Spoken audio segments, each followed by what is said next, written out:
All right, hello, welcome everyone. My name is Emma Chardy. I'm the cataloger and LGBTQ subject specialist here at the Library Company. If this is your first time attending Library Company of Philadelphia event, we're so happy you could join us tonight. If you've attended another one of our programs, welcome back. For people who may not be familiar, the Library Company of Philadelphia is an independent research library concentrating on American society and culture from the 17th through the 19th centuries.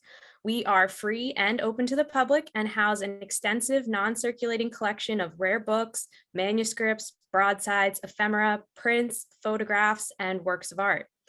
Our mission is to foster scholarship in and increase public understanding of American history before 1900 by preserving and interpreting the valuable materials in our care. To that end, we host a wide range of free public programming and also offer memberships to the Library Company. If you're not a member, please consider becoming one today. Regular support from our members helps us to continue to bring free programs like this to the public. The Charlotte Cushman Society was created in 2018 and is dedicated to recovering and sharing LGBTQ history. Every year, the Charlotte Cushman Society sponsors this event in October for LGBTQ History Month. Past speakers have included Jordan Alexander Stein speaking on Fitzgreen Halleck, Megan Springate speaking on Boston marriages, Greta LaFleur speaking on the natural history of sexuality, and Don James McLaughlin speaking on Sarah Warren Jewett. We thank all of our Charlotte Cushman Society members for helping us bring these events to life and encourage anyone who is interested in getting involved to donate to the Society. For this year's event, we are thrilled to welcome Dr. C. Riley Snorton, who will be speaking about his book, Black on Both Sides, A Racial History of Trans Identity. Dr. Snorton is a cultural theorist who focuses on racial, sexual, and transgender histories and cultural productions. In addition to Black on Both Sides, he is the author of Nobody is Supposed to Know, Black Sexuality on the Down Low from the University of Minnesota Press in 2014. Dr. Snorton received his PhD from the University of Pennsylvania Annenberg School for Communication with graduate certificates in Africana Studies and Women, Gender, and Sexuality Studies. Black on Both Sides was the winner of the John Boswell Prize from the American Historical Association, the William Sanders Scarborough Prize from the Modern Language Association, the Lambda Literary Award for Transgender Nonfiction, the Sylvia Rivera Award in Transgender Studies from the Center for Lesbian and Gay Studies, and received an honorable mention from the American Library Association Stonewall Book Award Committee. We are so excited to have Dr. Snorton here to talk with us tonight. If you have questions during the presentation, I encourage you to use the Q&A function at the bottom of your screens. We will address those questions after the presentation is over. It is now my pleasure to introduce Dr. Snorton. Thank you so much, Em, for the generous introduction. I want to thank the Charlotte Cushman Society, as well as the Library Company, and a special thanks to Em and Allison for hosting and for the care with logistics. So I'm going to set up some slides to share with you all as I give my presentation.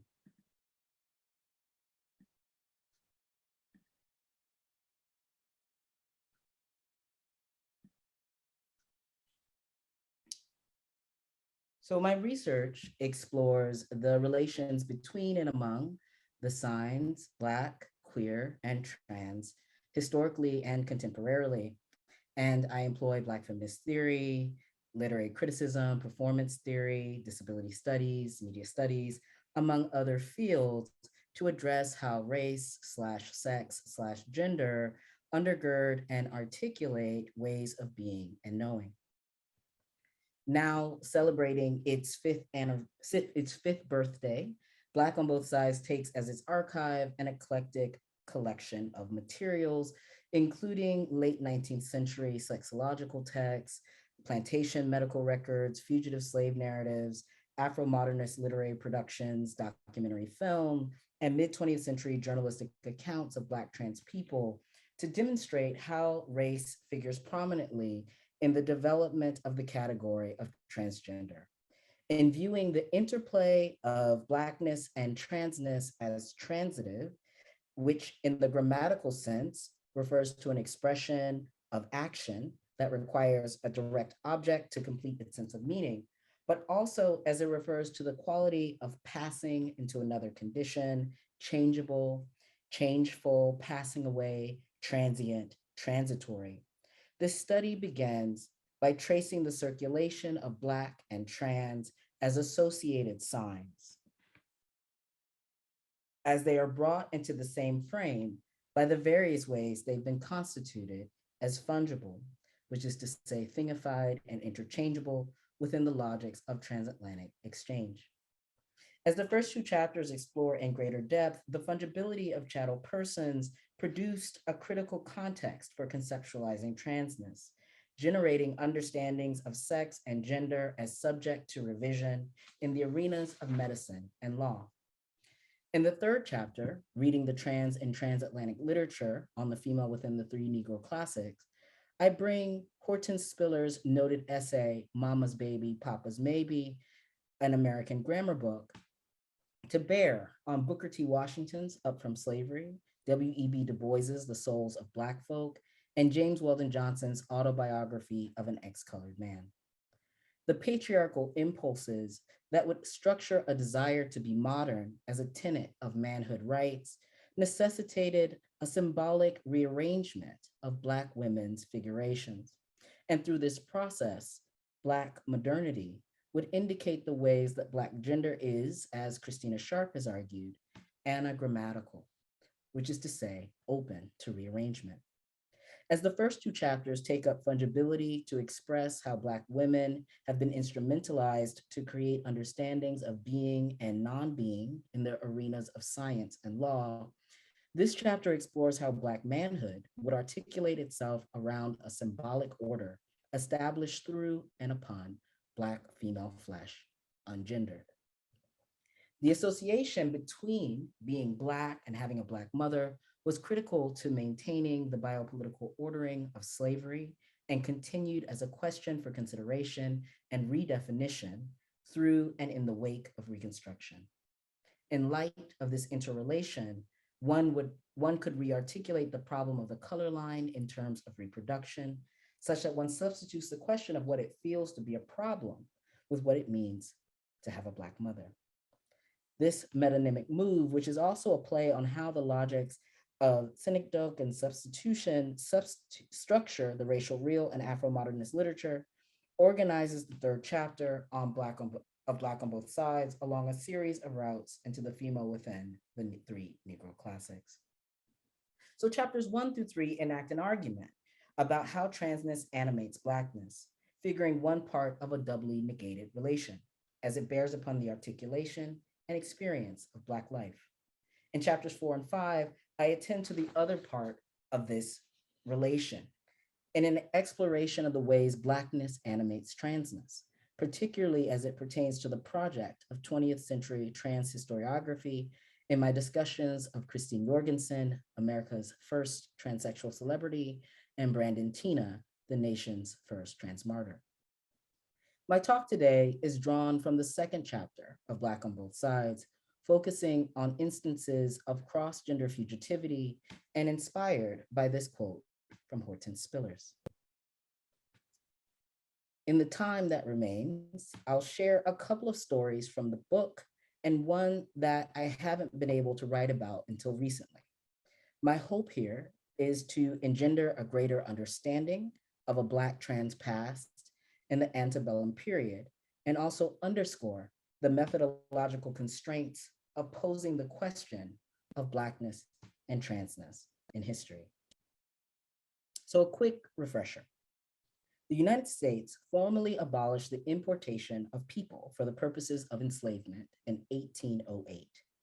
The internal slave trade remained legally intact until 1865.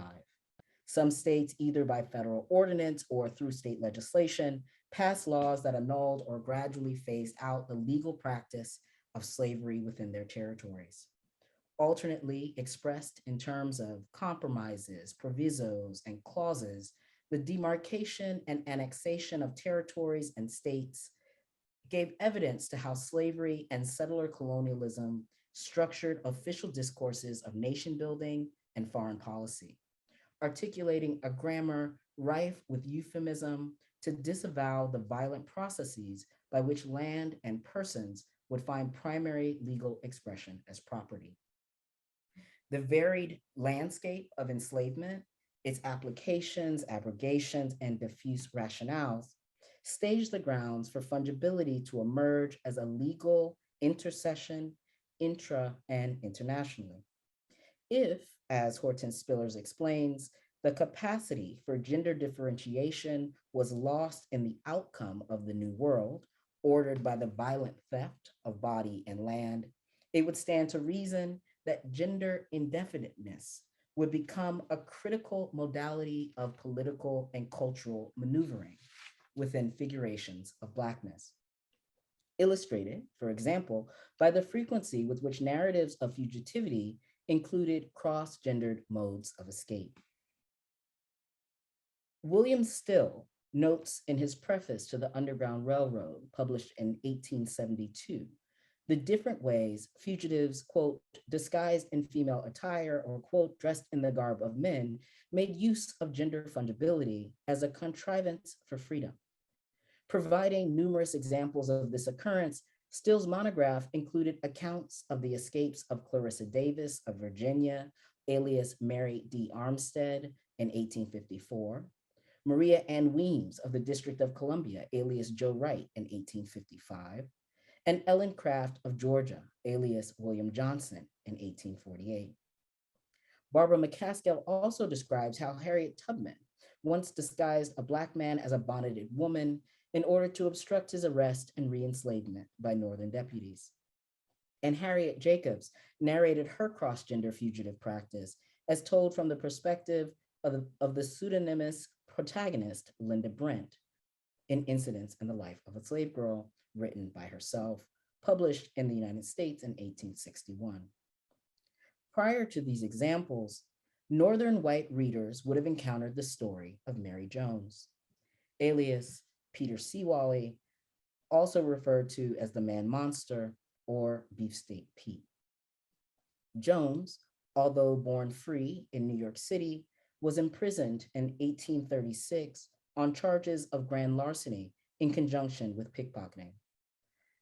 The polynymous figure, along with a later namesake, Mary Ann Waters, who appeared in a pickup notice, a genre of slaving media meant to notify enslavers of the location of their escaped property in 1851, illustrated how the transitive and transversal relations between Blackness and transness were narrated reiteratively in this period in terms of cross-dressing and theft. Not only as they both gave expression to the particularities of their criminalized acts, but also as they pertained to the fungible fugitive deeds carried out by actors who were figured as property and persons. According to the New York Herald, Mary Jones took a tour of pleasure with Robert Haslam, a white master mason, one summer night in 1836, probably somewhere near the Green Street Bordello, where Jones was a greeter and performed cooking and assorted domestic tasks for other sex workers associated with the popular brothel. After their transaction, Jones and Haslam parted ways, with Jones carrying Haslam's wallet in tow. It was a perilous exchange, which required skill, and with which Jones apparently had much practice. According to news coverage and the arresting officer's account, Jones was found with several wallets on her person at the time of capture. While Haslam eventually realized that his wallet and the $99 that it contained were taken and replaced with another wallet containing a bank order for the then sizable sum of $200, rather than accepting his good fortune, he tracked down the second wallet's initial owner, convincing the other man to accompany him in reporting the crime. They, along with the arresting officer and the officer's brother, devised and executed a plan to apprehend Jones that night. Jones was tried for grand larceny on June 16, 1836, in the Court of General Sessions. Induced to appear before the court in the same clothes worn on the night of her arrest, Jones was, as Tabia Nyango has described, roundly mocked and prodded by a gawking and contemptuous crowd in a surreal and spectacular scene. Asked at trial to account for her dress before the court, Jones responded, "I have been in the practice of waiting upon girls of ill fame, and they induced me to dress in women's clothes, saying I look so much better in them, and I have always attended parties among people of my own color dressed in this way. And in New Orleans, I always dressed in this way." Though the context of her confession undoubtedly shaped this response, Jones's description of three distinct geographies, the Green Street brothel, the parties among people of her own race, and New Orleans, where she always dressed in this way, named variously scaled sites in which Jones's gender expression as an intercultural is an intracultural maneuver was met with a reception at odds with the ridicule she faced that day in the Court of General Sessions. Though Jones pleaded not guilty, the Herald reported that the jury, after consulting a few moments, returned with a verdict that found her culpable of the crimes of which she was charged. She was sentenced 2 days later to 5 years of hard labor at Sing Sing. Approximately 1 week after the trial, the lithographic portrait, The Man Monster, began to appear in print shops across New York City. Without the inclusion of a sequence of names engraved below the figure as, quote, Peter Seawally alias Mary Jones, etc., or the description of Jones's sentencing, the image would seem to have portrayed, as Jonathan Ned Katz has argued, a rather ordinary looking and unthreatening Black woman in a clean white dress and small blue flowers. The New York World's description of her courtroom appearance was perhaps a referent for the subsequent caricature, referring to Jones as, quote, attired a la mode de New York, elegantly and in perfect style. I'll continue to quote here, her or his dingy ears were decked with a pair of snow white earrings. His head was ornamented with a wig of beautifully curly locks, and on it was a gilded comb, which was half hid amid the luxuriant crop of wool. The cultural significance of the lithographic form explains in part the man monster's imagistic content. According to Erica Piola, lithographs became readily available in the 1830s as thousands of copies of a cartoon could be printed, issued, and sold in a short period, especially during political scandals. The image's profitable reproducibility created a different, albeit familiar, articulation of racial and sexual exchange, in which white value accrued in relation to Black unfreedom, as the story of Jones's carceral life produced revenue for printmakers throughout the city. The rise in lithographic production altered the imagistic landscape of slavery. As Jasmine Cobb notes, lithography advanced the circulation of caricatures as well as newspaper and advertisements for runaways, contributing to a visual culture that readily enlisted whites to search for Black people. As a result, abolitionists hesitated to depict free Black people in image form, choosing instead to pursue the question of and quest for Black emancipation in and through text. Because lithography was instrumentalized in enslaving culture, the image of the man monster elicited a reading that worked on multiple registers, as caricature gave expression to the particularity of Jones's media spectacle and the visual antagonism toward imagining Black freedom. In this sense, and in its depiction of a rather ordinary looking Black woman, the interplay of the lithograph's title and image worked to confirm a contemporaneous common sense about the fungibility of Blackness, in which the interchangeability of gender figured one aspect of Blackness's capacity as it traversed captivity. A productive relation emerges between the man monster and 14 colored lithographs that constituted Edward William Clay's cartoon serial Life in Philadelphia, published in 1828, as coterminous representations of Black freedom. Clay's caricatures of free Black women, which according to Cobb depicted them as unwomanly, and outside of middle-class definitions of womanhood, also illustrated the gender fungibility of Blackness in the antebellum United States, where visual culture elided and ambiguated the descriptive distinctions between captive and free, Northern and Southern forms of Black life. As Jones's commoditized caricature gave rise to a meditation on the gender fungibility of Black flesh during slavery, her salacious coverage in the penny press illustrated that the matter of Black freedom was equally vexed in print. Newspapers focused on the details of her disguise and on the question of whether Haslam recognized the gender of his sexual partner at the moment of their transaction. The Sun told its readership in Latin how Jones engaged in sex acts with her clients by wearing, quote, a piece of cow leather pierced and opened like a woman's womb, held up by a girdle, end quote.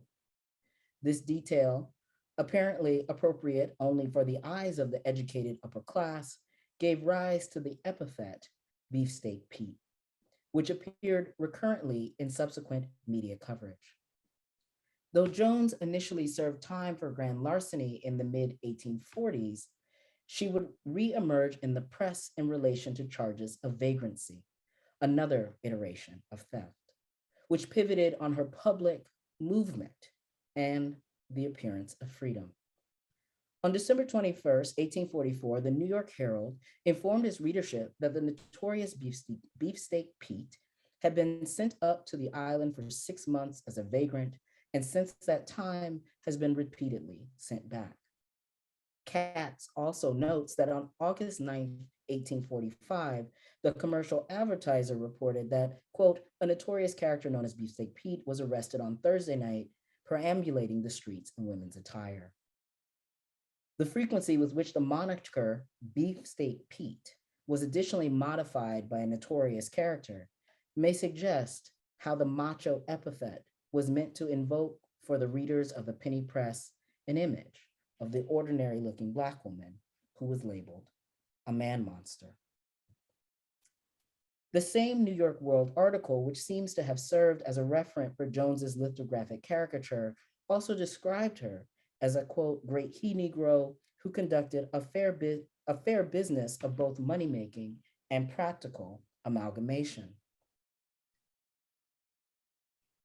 As Nyong'o has argued, the modifier practical redoubles the satire insofar as it indexes the standard abolitionist charge that equality in theory meant amalgamation in practice. In addition, and in practical terms, Jones's sex work and gender presentation also illustrated how fungible fugitivity conjoined matters of imagination and theft. Although it's not possible to declare definitively and with all the force of the historical record whether Jones's attire of women's clothes was a matter of personal definition, a kind of trans self-fashioning, it is clear that the practice of cross-dressing, a process without a stable gender referent, created an imaginative context for Jones and her Johns, as the ungendering of Blackness created a space for emergence within dynamics of political, economic, and cultural modes of exchange. The praxis of emergence was most frequently criminalized, such that, as Jones's narrative bears out, theft described the manner with which free Blacks were seen as being in illicit possession of themselves and their movement, according to the logic of antebellum law, the press, and popular culture, requiring carceral containment as a response. Nowhere were these dynamics more evident than in the pickup notice issued for Mary Ann Waters by the warden of the city and county jail in Baltimore, Maryland in 1851. Like Jones, Water was a Black cross-dressing sex worker who emerged in discourse in relation to her capture. The pickup notice, in keeping with the conventions of the genre, provided the usual details regarding the age and appearance of the captive, in addition to information about the process and place for recovery of property. In this visualizing document, imaged through the eyes of the Fugitive Slave Act and the warden, Waters' speech is narrated in terms of a disavowal, as both an acknowledgement and a denial of how fungibility and fugitivity expressed Waters' condition, exemplified in the phrase, quote, a Negro man who calls himself Mary Ann Waters, and later in the document, quote, says he is free. As further illustration, the description of Waters' dress and the duration of time she had been hiring out in the city of Baltimore as a woman transverse the pickup's notice slaving discourse of visuality, simultaneously acknowledging her life as a woman in Baltimore while denying Waters' name. Additionally, the pickup notice as a document for recapture also conveyed the transitive relation between fungibility and fugitivity, wherein Waters's trans performance holds open the possibility of eventual discharge. The question, of course, emerges, discharge into what?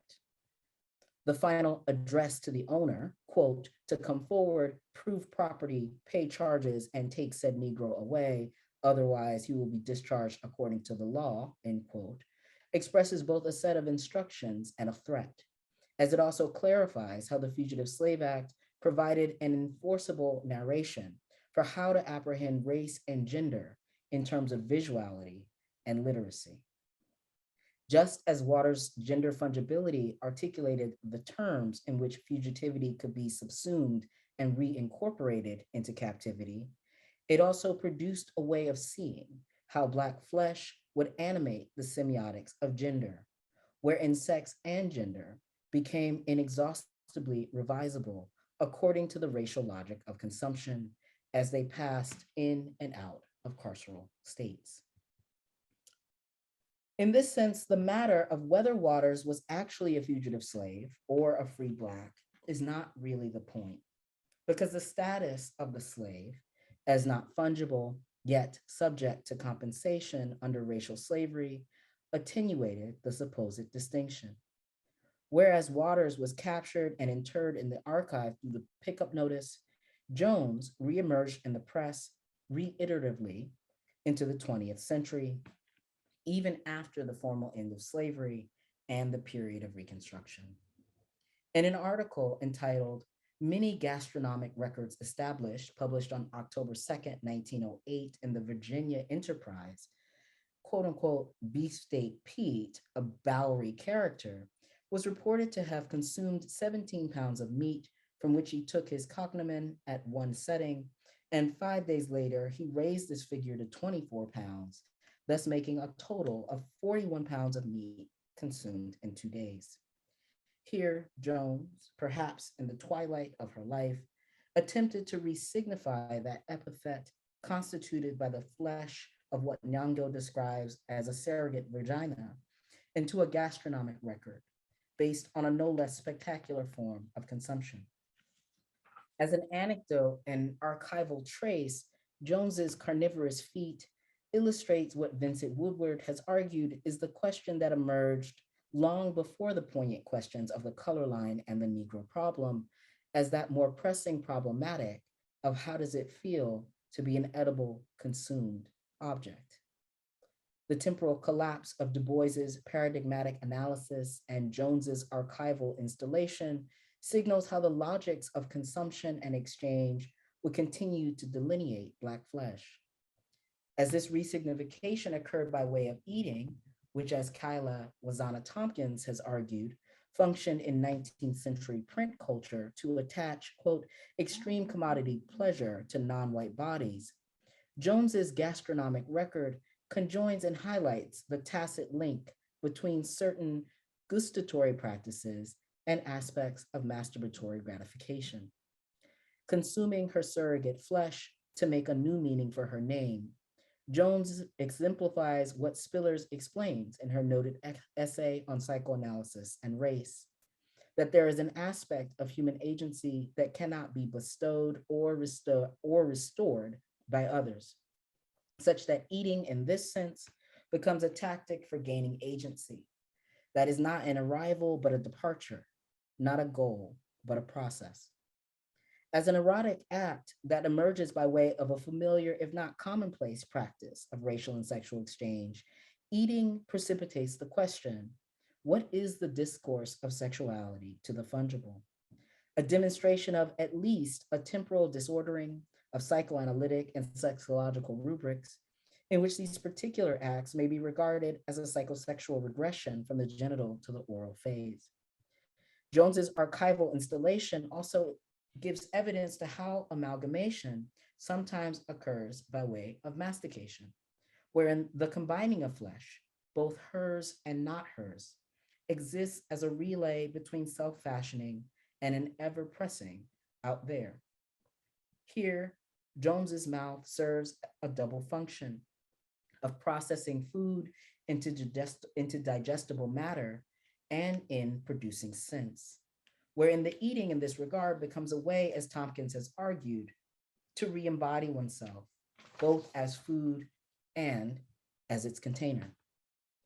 Perhaps this reading figures Jones as ever the pragmatist, whose calculation to eat as much as she could of that stigmatized surrogate flesh produced a record in the archive of self-revision by way of accumulation and consumption.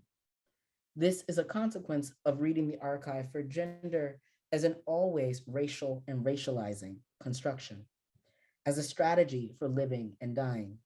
That is, in this instance, provides a way for thinking about what forms of redress are possible in and as flesh.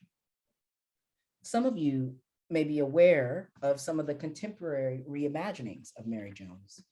Filmmaker and activist Tourmaline, her film Salacia, a still of which I included earlier in my presentation, is an experimental film that amplifies Jones's beauty and is part of the permanent collection at the MoMA. Artist and filmmaker Arthur Jaffa created a show about her in New York a few years ago, and numerous visual artists have recast her image on canvas. The next figure, who I've been fascinated by for some time, has similarly been subject to revision and reimagination, notably including as the character Cathey in James Samuel's The Harder They Fall, which aired on Netflix and continues to be available.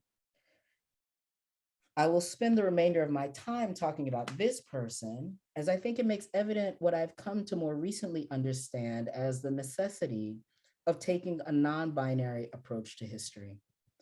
By a non-binary approach, I'm referring to the ethical imperative to think with disavowed and discarded archives that give shape to complexities of being, an embrace of the both and the constitutive uncertainty that attends Black trans historiographic praxis.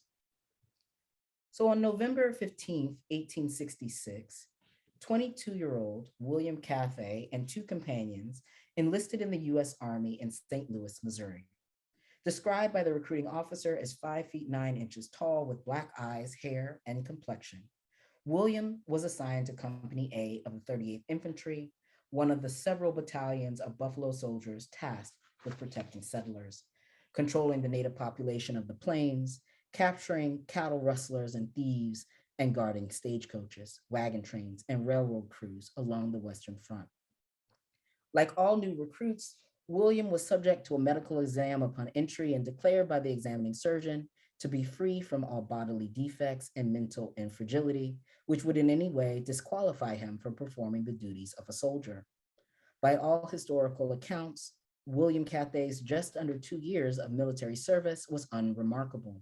His company never saw direct battle, and rheumatism and neuralgia caused William to spend several months in the infirmary. As a soldier, William was never signaled out for praise or punishment, but Cathey is invariably named in military histories as the first Black woman to serve in the US Army. In a firsthand account of the St. Louis Daily Times published in 1876, Cathey explained how illnesses framed her service, beginning with contracting smallpox shortly after enlisting. Finally, Cathey professed, quote, "I got tired and wanted to get off. I played sick, complained of pains in my side and rheumatism in my knees. The post surgeon found out I was a woman and I got my discharge. The men all wanted to get rid of me after they found out I was a woman. Some of them acted real bad to me," end quote. On October 14th, 1868, William Cathey and 2 other privates were discharged at Fort Bayard on a surgeon certificate of disability. William's certificate included statements from both the captain of the company and the post assistant surgeon. The captain's statement read that Williams, since under his command, has been feeble, both physically and mentally, and much of the time quite unfit for duty. The origin of his infirmities is unknown to me. The surgeon's statement claimed Cathey was, quote, of a feeble habit. He is continuously on report without benefit. He is unable to do military duty. The condition dates prior to enlistment. Without any mention of sex, both captain and surgeon statements refer to an unknown prior cause or condition, a foreshadowing of Cathey's disparaged disability benefits claim, which brought their life into public view. As told to the St. Louis Daily Times, Cathey began military service as a girl when she was carried off to Little Rock, Arkansas by Colonel William Plummer Benton of the 13th Army Corps. Born in Independence, Missouri, to an enslaved mother and a free man, Cathey was conscripted into service as a cook after her enslaver died at the beginning of the Civil War. On the circumstances of the first term of service, she shared, quote, "I did not want to go." Under Benton, Cathey traveled through various parts of Arkansas, Louisiana, and Georgia, and was eventually sent to Washington City, where she served as a cook and launderer for General Sheridan and his staff, with whom Cathey continued to travel through Virginia and Iowa until stationed in Jefferson Barracks in St. Louis, Missouri for some time. From enslavement to military conscription and service, the circumstances of Cathey's disabilities is indicative of the biopolitical logic of will to not let die, where debility, or what Jasbir-Puar has identified as the right to maim, acts as a complementary logic to the right to kill and nests within what Saidiya Hartman describes in terms of the violence constitutive to, quote, female gender as the locus of both unredressed and negligible injury in the application of US law to the enslaved. After being discharged, Cathey lived in New Mexico, traveled to Fort Union, and later to Pueblo and Trinidad, Colorado, while working intermittently as a cook or launderer. At some point in late 1889 or early 1890, Cathey was hospitalized in Trinidad for nearly a year and a half. As D.M. Blanton explains, quote, "She was probably indigent when she left the hospital, so she filed in June 1891 for an invalid pension based upon her military service." The original application gave Cathey's age as 41 and made reference to military service-related deafness, rheumatism, and neuralgia. In July, Cathey submitted a supplemental affidavit which mentioned the case of smallpox contracted at the beginning of their service.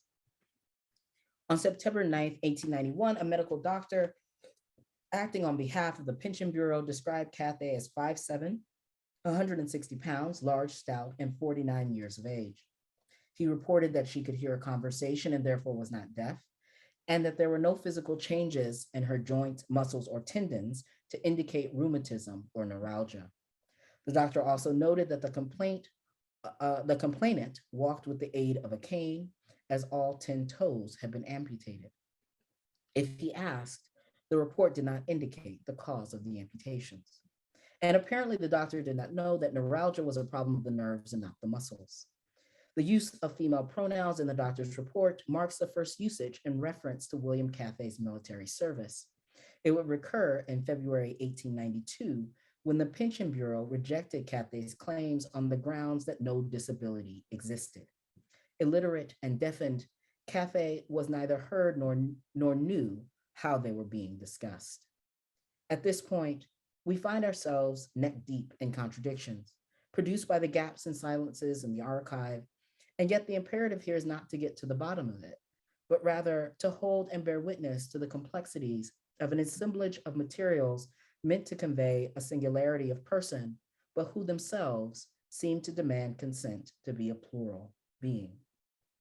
We know that Cathey went by William and also by Kate Williams and John Williams and James Cathey, that Cathey was married and separated, that they seemed to always be on the move. The descriptions of what happened to Cathey following their denied claim vary widely. Some hypothesize that Cathey lived just 1 year past their denied claim. Others suggest that they established a school or boarding house in Trinidad, Colorado, or Raton, New Mexico.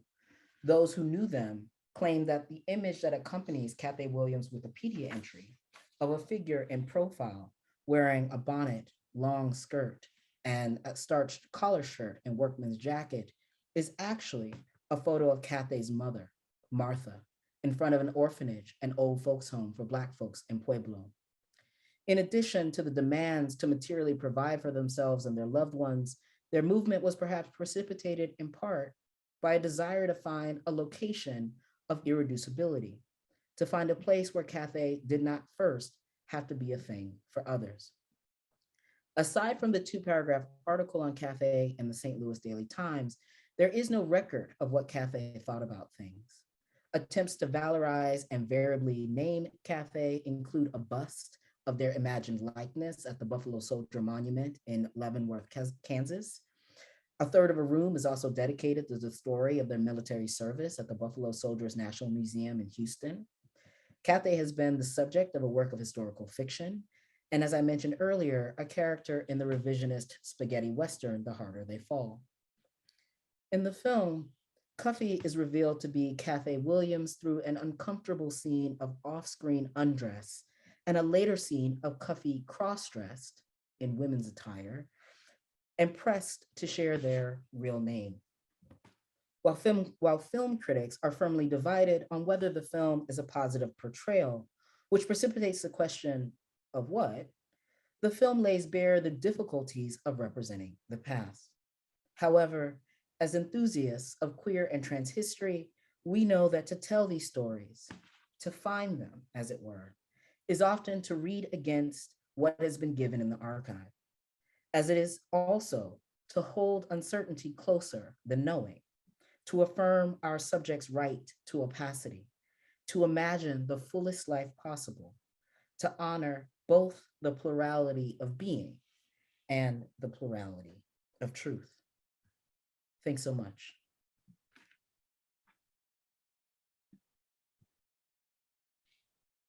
Great. Thank you so much, Dr. Snorton, for that wonderful talk. I'm so glad that you have this new story to share with us that wasn't in your book. Yeah, thanks. It's like really a pleasure to be able to spend some time really thinking about this figure who goes by so many names. And, you know, I think both in popular culture and obviously in military histories and in kind of military monument is recognized, I think, in a way that while it's not that I'm suggesting that it's inaccurate. What I'm suggesting is that it's dangerously partial. And so I wanted to really kind of think with this other person who existed in the 19th century as a way of highlighting, I think, one of the kind of situating context of writing Black on both sides, which is that, you know, there is a lot of uncertainty and there's also a lot of plurality. There are many of the figures that I write about as figures that help us to understand some of the meanings of transness, who also exist in other forms of memorialization. And my response to that, I suppose, is a non-binary one, which is to suggest that multiplicity in these instances might be actually one of the more ethical ways to approach the archive. Yeah. We're open for questions. If anyone has any that they would like to put in the Q&A at the bottom of their screen, I'd be happy to read those out for you. I have a question I can ask, which is very related to what you've just been talking about. Is something I've noticed, you know, reading about various figures in history, which is the pronoun question. How do we assign pronouns to people who went by various pronouns throughout their lives? And I wonder if you could speak to, you know, the choices that you've made. Yeah. So it might be, I may have been reading in a way that couldn't fully evidence what I was attempting to do around the pronoun problem. And in Black on Both Sides, you know, I quote people using all manner of pronoun and usually default to a pronoun, in the case of both Mary Jones and Mary Waters, she as the pronoun.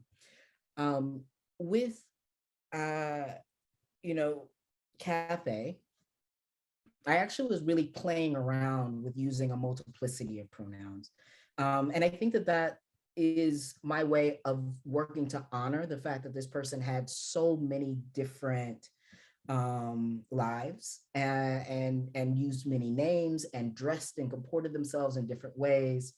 In fact, I'm currently thinking about this figure in the context of a kind of larger piece that's about um, their history and the kind of reimaginings and also the history of genderless pronouns. And so I'm thinking about it alongside the kind of the particularly the word fawn, which was coined in 1858. That began to be quite popular, at least among philologists, in 1884. And one of the things that I am intrigued about in terms of the term thon, which is a contraction of that one, is that thon also has another meaning of that yonder. And, often when I am kind of meditating and teaching trans and non-binary lives and texts, I often suggest that the pronoun is always a placeholder, that in fact, there might be something that we could talk about as a distinguishing feature of like a public pronoun and a personal pronoun, but also that what would it look like to substitute pronoun not as a reference for gender, but maybe as a reference for time. And so that's in fact the kind of what I'm trying to play with in this longer essay, is that that yonder has both a spatial and a temporal dimension. And I'm often interested in thinking about what would it mean for us to use pronouns as a way of heralding other people's emergence, and that emergence actually doesn't have to be confined to their own kind of timeline of living.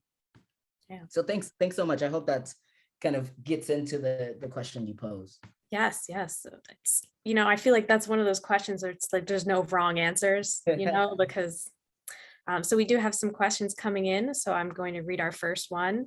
Great. Trans and non-binary grad student here. What are some of the challenges you found as a trans scholar working on trans subjects? Advice and life hacks. Similarly, how did you get started with the trans archive? Did you find the archival sources first, or what is your method for finding new sources? Great. Thanks so much for that question. Oh, wow. So the challenges, well, a few things. One that I think I had to kind of immediately set aside, which is the kind of internalization of a straw figure that would say trans people doing trans scholarship is just navel gazing, right? Like I was like, all right, I just can't even be concerned with this as I work on this project, work on Black on Both Sides, and in subsequent projects. The difficulties also are in, determining in some ways like where and how you cite transness, and I don't want to get too far into the weeds on that, right? But I think there's a version that suggests that transness emerges at the site of the kind of mid 20th century gender clinic, and part of the reason for working in the 19th century for such a long period of Black on Both Sides was to suggest that gender clinics were well instantiated and working out some of these logics about gender as a gender and sex as revisable, both symbolic and material forms. And so, I think that was another kind of right at the top issue to face.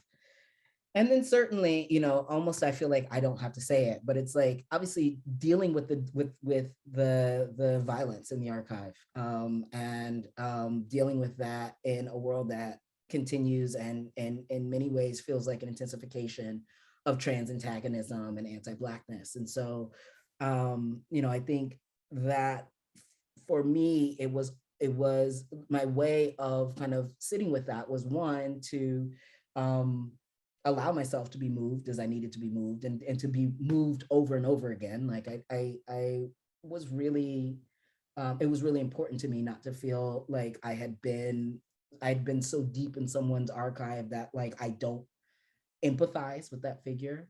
And in that way, I often think, that what we call method might be replaced with something called ethics. And we might just say that like, working in an archive is about what does it mean to do justice to these figures in the past. I hope that those suffice as some advice and life hacks. They're at least principles that I kind of remind myself of as when the work feels especially difficult. In terms of trans archive, I mean, I defer in some ways to Jack Halberstam's definition of archives in general in A Queer Time and Place, which is that like, they are simply narratological strategies, right? And so I'm often thinking about going to places, to physical archives like the Library Company, for example, as settings to hopefully produce new and better questions, and to always keep front of mind that any and every archive is organized to tell a particular story. So by bringing my questions to the archive and having the archive kind of work on me, right? Like there are new questions that emerge. Yeah, great. All right. Our next question here starts. Thank you so much, Dr. Snorton, for this talk. I really enjoyed this as well as your book. I have a question about your charge to take a non-binary approach to history. Can you please share more about the kinds of methods you use to understand the gendered and racial arrangements that construct the archive? Most specifically, I am thinking about the care you take in Chapter 1, speaking about the particular kinds of violence, for lack of a better term, enslaved women would fall under. Yeah, I really appreciate that question. I mean, I think that it has been perhaps within the last year or two that I began to think about like what Black on Both Sides was up to methodologically as a non-binary approach. And in part that's because um, in the years since it's circulated and in its reception, I think that I have encountered various iterations of the question of like, well, is it really true that? And my response is always invariably like, I feel committed to the story that I'm telling. I don't feel like I'm fabricating, or let me actually back that up. I am fabricating, but we're all fabricating. I don't feel like I am trying to mislead people, right? But I'm less invested in the kind of politics of accuracy and more interested in the question of justice. And I think for me that like thinking about that as a non-binary approach, one that is not so invested in producing a line on which something like history versus fiction might fall, has been really useful, and especially guiding a kind of ongoing engagement with Black, queer, and trans historiography.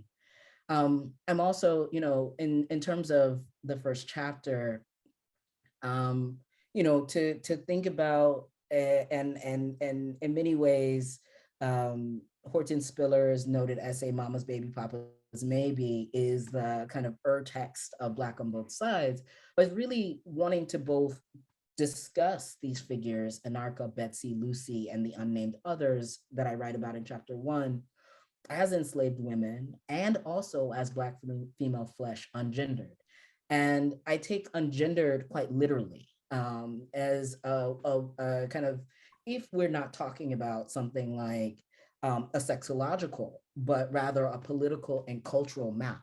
I think that's the kind of, that becomes an opening for telling these stories in different ways. Yeah, great. All right, next question we have here. Where are the original copies of the Peter Sawali lithograph? Any sense who were the purchasers or target audience? Yeah, that's such a fantastic question. And on the first part, I'm actually not sure. I'm not sure where the original copies are. But what I will say is that I know that they were mass produced and widely circulating And that part of that was, there was a developing market for both caricatures of images of Black people who are enjoying their freedom. There's also a kind of growing market for folks who are interested in all kinds of stories that were circulating and supposedly titillating, salacious. And there's also this kind of growing market of people who were interested in political scandal. And so I think because of her embodiment, because of the court case and how that traveled, I think people were collecting these lithographs in ways that, I think about like as a contemporary analog, like a trading card, right? Like you keep these kinds of, let me tell you this story and maybe like share that out. So, they were widely in circulation, and I actually need to do a quick investigation to find out where, if any of those existing copies might be situated. Yeah. Yeah, great. It is 7, but we do have a few more questions if you don't mind sticking around to answer them. Yeah, I'm happy to answer the remaining questions that are in the queue for sure. Excellent. All right. So our next question says, you quoted earlier that Mary Jones had mentioned that in New Orleans that she dressed as she liked. I wonder if you could speak more to the queer culture in New Orleans in the 19th century, especially for Black people. Yeah, no, that's a wonderful question. I initially want to give some citations. I would look at Emily Owen's work, who works a great deal on queer sexuality in New Orleans in the antebellum period. I'd also suggest taking a look at Jessica Marie Johnson's book, which has a really wonderful chapter on New Orleans.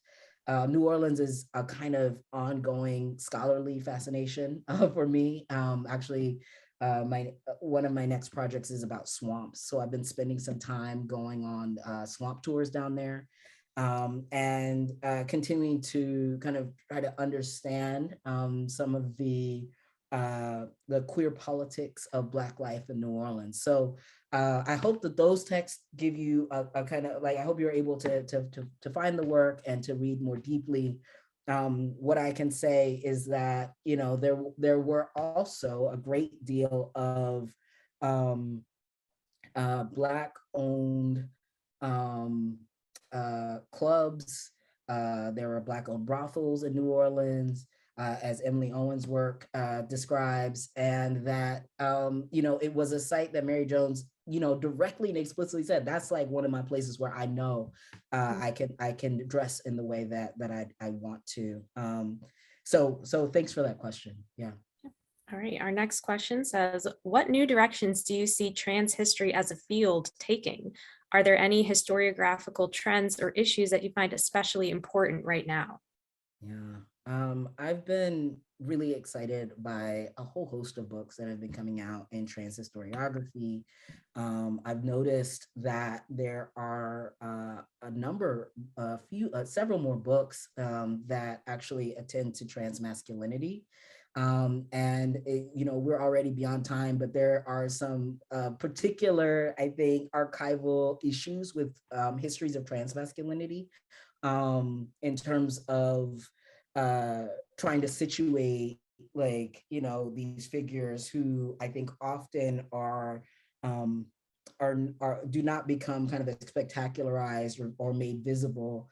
I'll confess that like many of the figures that I discuss in Black on Both Sides, the people that I discuss in Black on Both Sides, I came to know about them because of their criminalization. And so I think that there, especially once we get to the mid 20th century, where far fewer instances of spectacular criminal trials that involve trans masculinity and trans masculine people. I think some of the other areas that I'm keenly interested in are more global diasporic projects. And I am really excited about some of the work that's happening by folks who work in Black trans poetics as well, who I think are, I'm in an English department. So my relationship to history is always also a relationship to literature. Yes. All right. We have a comment in the Q&A that I'd love for you to read. It's very long, just thanking you for your work and for bringing to light some of these things that we don't always think about. And I just want to thank you again so much for joining us tonight. This has been such a great presentation from you, and we've had a lovely discussion just now. Thanks so much, and thanks to everyone for their attendance, for their listening, and to all the folks for their wonderful questions. This was truly a pleasure to be in conversation with folks tonight. And I just want to once more thank our Charlotte Cushman Society for making this event possible. We've had a lovely time, I think, all of us. Yeah. Great. Thank you, everyone, for coming. Thank you.